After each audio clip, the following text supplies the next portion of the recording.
got a huge panel. Yeah. They no Oscars. They generally say that you should not have more than 3 people on your panel. We have 8 and 30 minutes. So by my calculations, that's about 3 minutes for everyone to say something. I'm just about done, and I'm going to let these guys go at it. But let me introduce the group first. I'll just go in order of the list. Diawara, who we heard up from the last panel from Lowercarbon Capital. Maddie Hall from Living Carbon. We heard from her earlier this morning. Davida Herzl from Aclima. Hello, Davida. Welcome. James Newsome from Persefoni. We heard from you this morning as well. Sarah Richardson from MicroByre. Hello, Sarah. Heather Toney from EDF. Manik Suri from Therma. And Avra Vanderzee from Elemental, who we heard from on the last discussion. I thought Mia and Avra that the last discussion was really fascinating and focused a lot on kind of the hopes and optimism. And David started it out with an interesting question, saying kind of what's changed between now and climate tech, clean tech 1.0, right? I'm gonna hit you with a little bit more of a different question. I'd like to know, and I'm gonna hit somebody who hasn't spoken yet. So James, let's start with you. What's changed since December in terms of climate investing? The world has been flipped on its head. There's suddenly a mad scramble for fossil fuels, at least among some of the major governments. And even before Putin invaded Ukraine, the markets had turned lower, and we were hearing stories about venture lenders cutting back, adding restrictions to their lending, cutting back on lending for entrepreneurs and startups. What's changed, and is it just a short-term thing? That's a good question. I'm not an expert when it comes to politics and the policies that goes across that, but I can tell you one thing that's changed. Last week changed a lot in regards to the SEC proposal that came out. It finally gave that clarity that I think the market was looking for. When we started, when Persefoni started in 2020 in January, our thesis was on getting that clarity from SEC from a regulation standpoint, and that's why we built the system in the way we built it. In regards to investors, I will pass it to one of the investors on stage to probably speak more in depth to that question. All right. Anyone else want to take that question? Change since the Ukraine war started? I have them. Okay, well now I'm talking, so I guess I'll answer. Yeah, I mean, it just has solidified the need to move off reliance. I mean, now we always knew this, but now in addition to it being a social justice issue and a life issue, it's also a security issue. So I think the momentum around moving off reliance on foreign fuel and fossil fuels is even more. It's stronger than ever. So I just feel even more that the momentum is moving in the right direction. Does anyone think, though, that the amount of money that's been flowing into climate solutions in the last couple of years, we heard about the $7 billion from TPG this morning, could get pulled back if suddenly there's fossil fuels are alive and well, and they're going to be needed money coming from J.P. Morgan and Goldman Sachs and Wells Fargo and all the lenders? Is that going to affect the amount of money going into renewables, for instance? Sure, Heather. I would say no. I think if anything, what we're seeing right now is, as Avra was saying, it's a commitment. This is one of the places where you see large groups, large green groups like EDF align with environmental justice groups, because we do agree that we have to focus on renewables now more than ever. In addition to that, there's a tremendous amount of money from the federal government that has already been released. And so leveraging those funds makes more sense than letting them go to waste. So it's very important, I think, for investors to recognize that this money is already on the ground. It's already been used in cities, and there's already a plan of action for that. So it would be in our best interests to truly leverage what's out there as opposed to going backwards. That's a good point. I want to get to that. Manik, why don't you address that for a minute? Yeah. Go ahead. No, I appreciate that, Dave. I think the quality of capital and the source of the capital has changed a lot as well.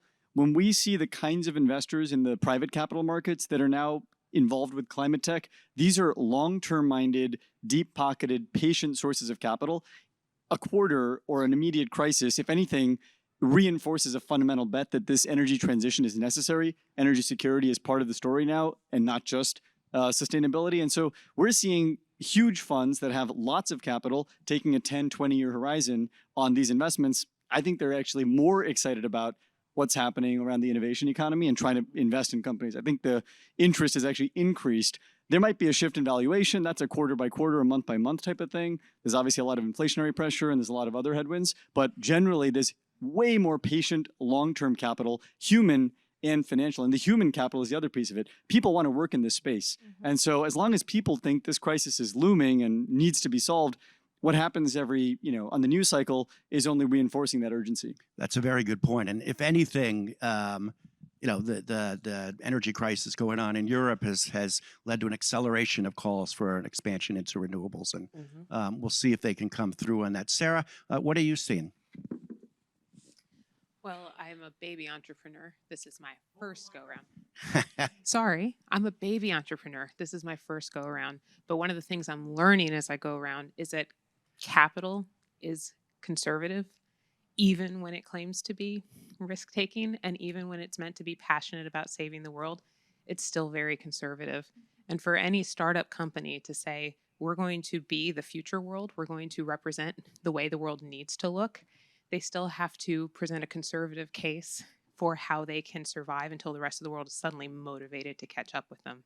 And that's still a gap that all of the bright words and promises of investors still has to struggle to keep up with. That some of the change we need to invest in is in companies that still look like too much like the future and needs a concerted group effort to make enough of those other companies and motivations around so that they can actually spark the change. I don't know how to answer that. I know that we're seeing more and more people willing to take more and more risks, but capital is conservative, and that's what scares me, is it's still too conservative for us to keep up. Maddie, have you seen that with your company? I mean, when you're raising venture funding for a tree company, yeah, it's hard. I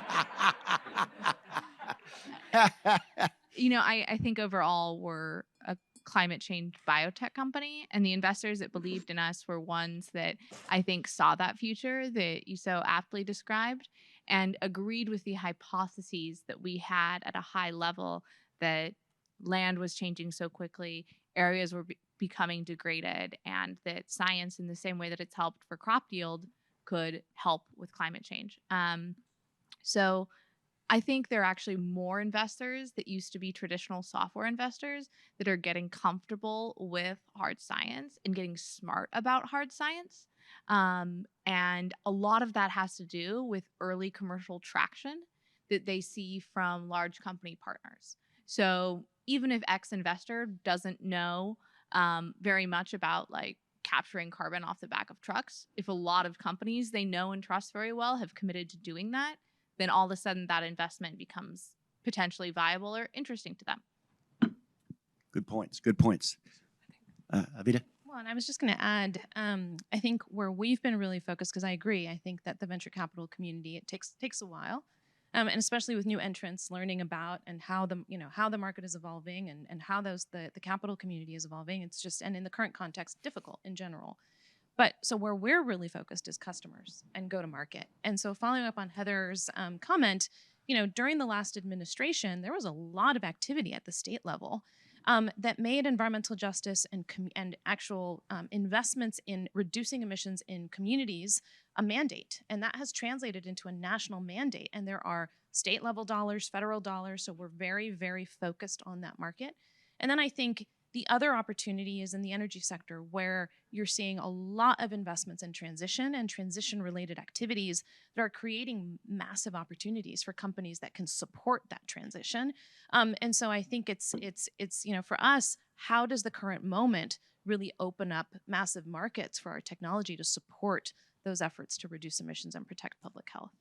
And getting back to what you were saying earlier, Heather, about the money already being there. We hear, those of us in the media, we're constantly looking for the next big thing. And, Biden's climate agenda is falling off a cliff, Joe Manchin, all this stuff. But you made a very good point. The infrastructure bill was passed. There's money going in. There's money flowing in. Are you, to Davida's point, are you starting to see those flows? And is it flowing equitably? So, yes, it's starting to flow. We have a lot of work to do on equity, and it's the reason why this conversation is so important, is because the more we talk about it, the more I think we are normalizing what it means to be equitable. There are some really good examples that are out there. The work that Davida is doing, we've seen that firsthand. And I work very closely with mayors. So mayors are looking at it. They see the dollars that are coming into their communities, and they need to be able to use these data points to leverage this. We at EDF look at this information as well to see how we can assist, ensure that there is the best data and science and economic policy that's put to it. But it comes down to the local level, the entrepreneurship. One of my favorite companies is an elemental company, Charger Help. It's one of my absolute favorites because it solves a basic problem. Looking at the fact that we're deploying EV across this country, there are billions of dollars that have been set aside for this. But what happens when it goes down? Who fixes it? Yeah. Who comes out and goes to the Whole Foods Mart or McDonald's and actually fixes the EV station? Well, Charger Help specifically looked at that one problem and looked at it in a way that I believe is really equitable, because more often than not, the places it goes down first are low income and under marginalized communities. So what help does that give us if you finally get low income communities to embrace EV, but when they go to plug it up, their system is down? Charger Help solves that. That's how we become more inclusive around equity and understanding what that means and understanding what a just transition means. And the money is out there now to do that. That's a really good example. And one of the major knocks on EVs is that the charging stations are always down wherever you go and you look for them. It's a really good example. Mia, you touched on this subject in the previous session when you were talking about how to channel that optimism and that capital flow into in more equitable local. And we were talking a little more international. You were talking about Africa, for instance. Are we starting to see any of that happening? Has it been affected by the geopolitics of the last few months?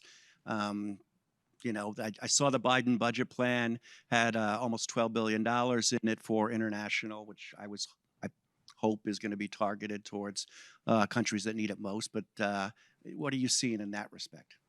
Yeah. So one of the things that the team that I work on is small but mighty, and we're a relatively new firm in terms of Lowercarbon and its current incorporation. But we, I think, understand that in order to invest in climate, you need to invest outside of the United States and outside of the West and the global North, and increasingly are starting to make investments in companies. Not all of them are fully public yet, but companies operating on the ground in those areas. I think that there's a tremendous gap, both in private as well as public capital, serving emerging economies. And when you have, there was a commitment made on behalf of developed countries for, I think, $100 billion in support for adaptation and resilience in developing economies that was never made good on, right, as part of one of the COP agreements. And I think there is an onus on the developed countries and on the economies that are going to be benefiting from, frankly, the returns on investment in some of the companies that will take off to also think about how, from a public investment standpoint, and especially in adaptation and resilience, we are investing in economies that will need support there. And so I think there's a gap on the private side. I think there's a gap on the public side. And time is running out. Yes. Mentioned with Molly. Yes, yeah, absolutely. Manik, you were saying? Yeah.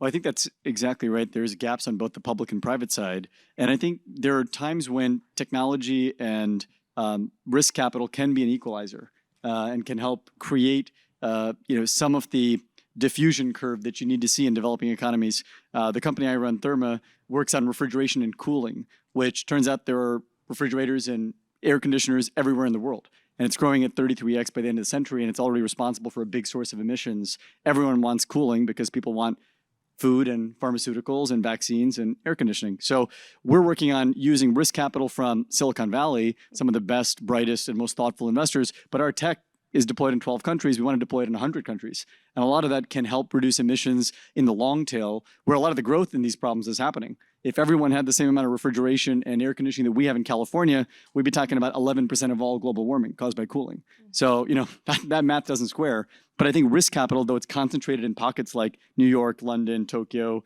here, can actually be used to create innovation that can then be diffused elsewhere. And that's one way to create equalization. Part of the responsibility is to bring those technologies down the cost curve and make those upfront investments such that we're building things that ultimately can be economically feasible in lower income parts of the You world. guys seeing that too at Avra? Yeah, absolutely. I mean, we've realized very much a place-based investor, and started in Hawaii, grew to California, and now have a global portfolio. And exactly right. We're trying to help our portfolio companies really do first-of-a-kind projects in the field, right? So what we see across our portfolio is that there's iteration that happens after the first launch to really understand how to deploy at scale, right? So there might be a new market, there might be a new customer, there might be a tweak to the product. This is all learning that happens after that first deployment and enables the cost curve to go down and the scale to take off. It's not just you launch and you're done, right? It's like you launch, you learn, you iterate, and then are ready to scale. And of course, there will always be some local nuances, or often be some local nuances and tailoring and considerations, but it's about really figuring out that product market fit and what the right path to scale is. And so we're seeing that has been a trajectory over the course of our 130 portfolio companies, but also as we look to new investments, right? And we have our 11th cohort is open now for applications, and what we're seeing is an increasing number of global companies in our portfolio and in our applicant base. That's fantastic. That's really what we need to see. James, you spoke at the beginning about the SEC's new climate disclosure rules, or at least proposed climate disclosure rules. They face a lot of legal challenges, of course, but it seems that we're moving all over the world towards improved disclosure regulations, and that we will see something from the SEC when this is done. My own feeling is that they are pretty confident they can get most of it through, if not all of it, but we will see. Talk a little bit about the rise of that part of the climate solutions business, the risk disclosure, the advanced climate intelligence, and data and disclosure. How does that kind of feed or fuel the entrepreneurs behind the solutions? That's a really good question. So when we take a look at the proposal and we look at the calculation of scope 1 and 2 being that initial requirement, and scope 1 again is the direct use of the assets that is owned by a company and emissions that's generated from that, and scope 2 is the consumption from the utility grid. When we talk about a lot of the things that needs to take place within this environment, investors are finally realizing, I don't think it's finally realizing, I think investors are now pushing that climate risk is truly a financial risk. When you look at what's taking place in Ukraine, you take a look at the prices of gases. If you understand now in your scope 3, or your business is dependent upon these type of fuels, this is now a risk and a shock test to your actual price, right? Did a customer consume this price, or did your bottom line then get hit by it? So now given that, I think what we're going to see from a reporting standpoint is, as the SEC is working through these proposals, companies, regardless because of investors' pressure, is going to start reporting. And once a company starts reporting, you're not going to stop. And at this point, you have over 73% of companies that's producing some type of report already. And now that we're going to have regulation to do it, I don't think that you're going to see a pullback from that. From a data standpoint, the data that we're collecting from what companies are, what's taking place in the environment for where companies are generating emissions and what their supply chain looks like and emissions that's getting generated from there, that data will then drive the markets to what solutions need to be created to then help with that transition risk. And also you have companies looking at physical risk analysis of where do you have your assets located, and based on natural disasters that's going to take place due to different climate scenarios, what does that actually mean? And then someone talked about earlier about the resiliency of the buildings and what does that need to happen from an economy standpoint. So this data that's generated from companies being mandated to report is going to drive how we look at the supply chain, how we analyze the supply chain, what technologies we need to have in place to then help with that energy transition, et cetera. So I think it's going to be that, in the presentation I talked about, is really going to be that baseline to give investors and companies that analysis where you're going to see new markets get generated from this data alone. And then on top of that, when you look at the when you look at the offset market, that's going to be one of the biggest commodity trading markets that we have. And the data is going to be needed to drive those markets to understand the quality of the offsets, the regulations that's going to have to come to make sure that those offsets are actually removing from the air, or they're true offsets and they're not something that's really not offsetting, but more greenwashing in nature. So I think, as other people have talked about, this is truly a global issue. And to understand where investments needs to take place or the technology that's going to be needed, you're going to need that underlying data from companies to be able to do that. And we could do a whole another panel or conference on offsets. Mhm. But last question on that: do you see this? Does the world need standardized climate disclosure regulations, or will we end up, as a lot of this comes together, Europe and the U.S., kind of being more of a guidance type of thing?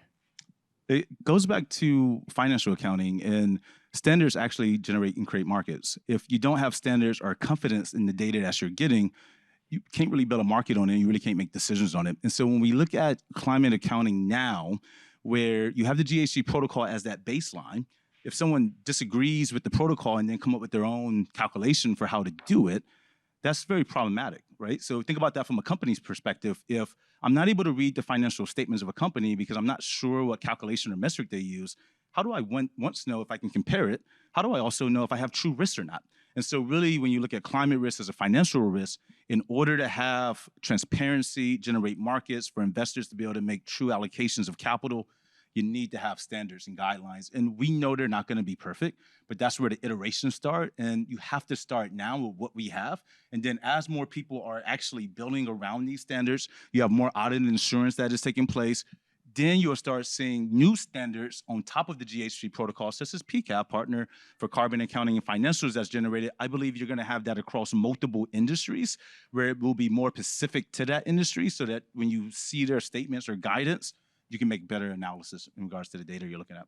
Good I would stuff. just like plus one that, Sure. just plus one, James. Looking at our entrepreneurs and our ecosystem, like having a market is really powerful, right? It's yet another, especially the companies that are working on carbon capture, carbon negative materials, having a clear market that they can participate in is game changing. They have other revenue streams. But it's again the cost curve. It's a long road, and so this is really truly, in a lot of ways, really important for the entrepreneurs who are trying to find ways to build their business, frankly. I have one more thing to that. If it's not standardized also, and you don't have this practice around it, then what takes place is, think about that from a company perspective, that have to then figure out, how do I do the accounting?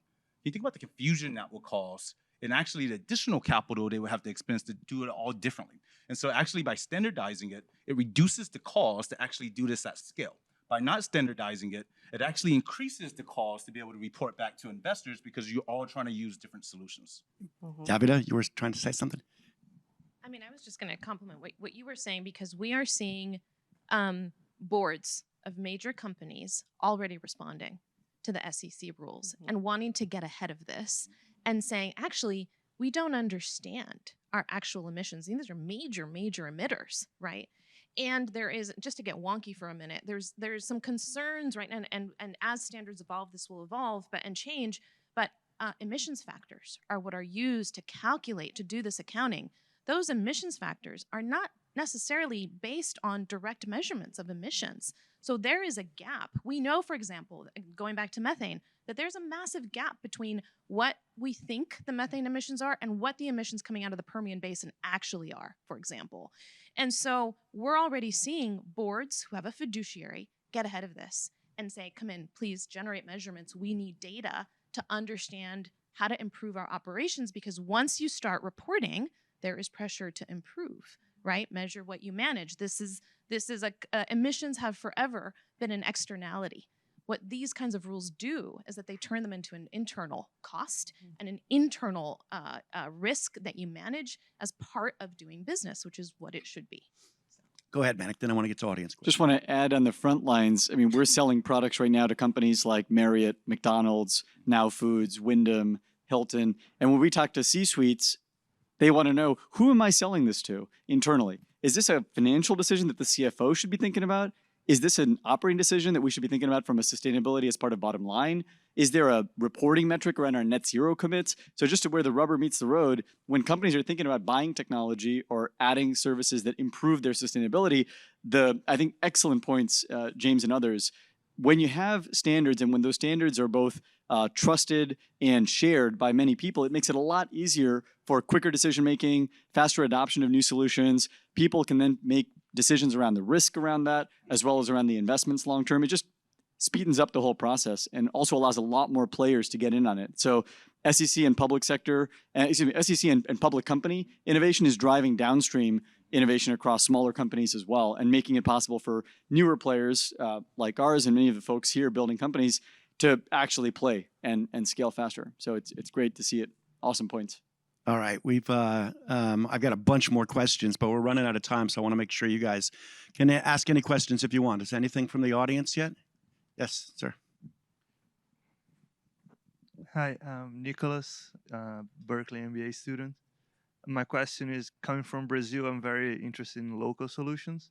They are the big AI software engineer heavy solutions that will come from Silicon Valley, Europe, whatever.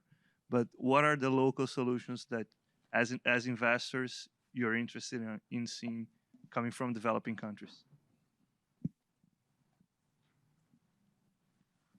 Who wants to take that one? Well, so first off, I don't know that there's necessarily a delineation. Like, I don't know that all of the innovation in, for example, software or innovative approaches to energy markets, for example, and finding ways to make it easier to scale renewable capacity and to deliver that energy to customers is necessarily going to come from the Bay Area. And I think we're seeing an innovation across the globe in those models, because they are necessarily very tailored to kind of the regulatory and the environments that they come out of. And so we've looked at many companies across geographies that are finding ways to innovate within the context of their local regulatory and kind of market environments, particularly on energy, and particularly when it comes to increasing penetrations of renewables on the grid, and finding ways to make that available to consumers, and kind of navigate the complexity of the ecosystem there. So I think there interesting solutions exist across use cases. And one of the most exciting things about climate, someone said recently, referred to Lowercarbon as a niche investor, which I thought was pretty hilarious, because anytime I give the pitch of what Lowercarbon invests in, I'm like, we invest in climate solutions. We think of those in 3 big categories: emissions reduction, carbon removal, and buying more time for communities and ecosystems. That first bucket includes solutions across all sectors of the global economy. It is literally everything. These are the largest addressable markets in existence. And the size of the solution set is massive, because the size of the problem is massive. And so I think that, the most interesting solutions are the ones that exist kind of at the intersections of industries, and that layer on the specific local context. All right, any other questions? Okay, I got a couple more. We still got a few minutes. We've heard all day about these really exciting, different types of solutions. It's easy to become an optimist when you come to a conference like this and you hear this stuff.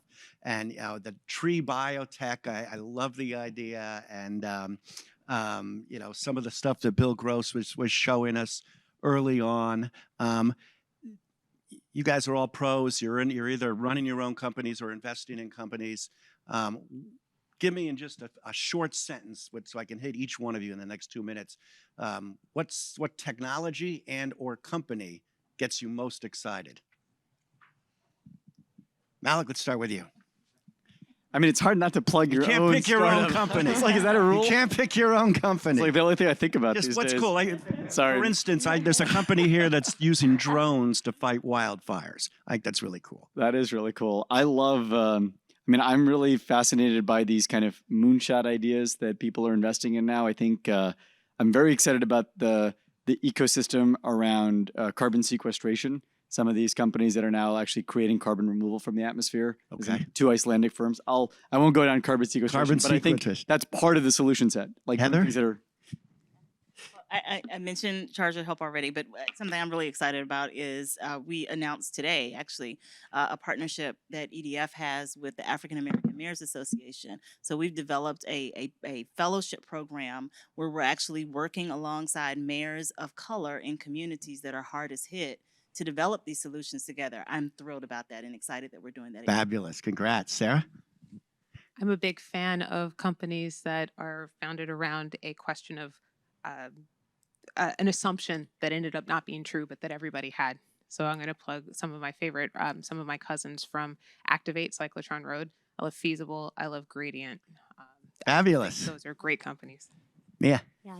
Another cyclotron road company that's in the lower carbon portfolio I've been kind of nerding out about recently is Antora Energy. I think, again, the really interesting solutions are the ones and the ones that are kind of unique to the climate ecosystem are ones that sit at the intersection of two massive opportunities. And Antora is at the intersection of industrial heat decarbonization and potential like long duration storage on a utility scale. So I'll also have a microphone. Avra. That's interesting. I know. How do I do this?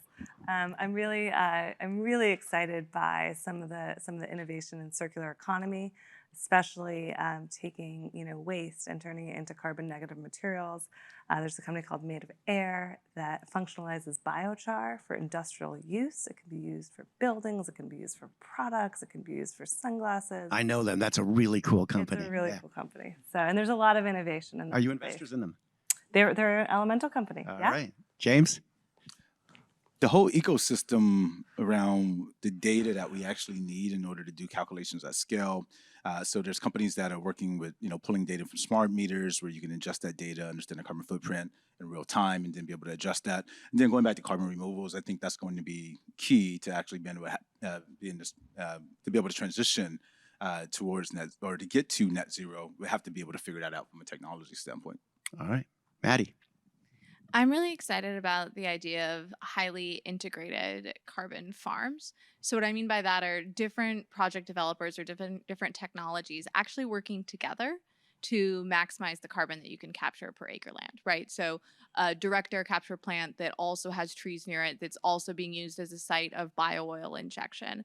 All of these different organizations can really make a big difference, not only in carbon removal, but in removing emissions for hard to abate industries.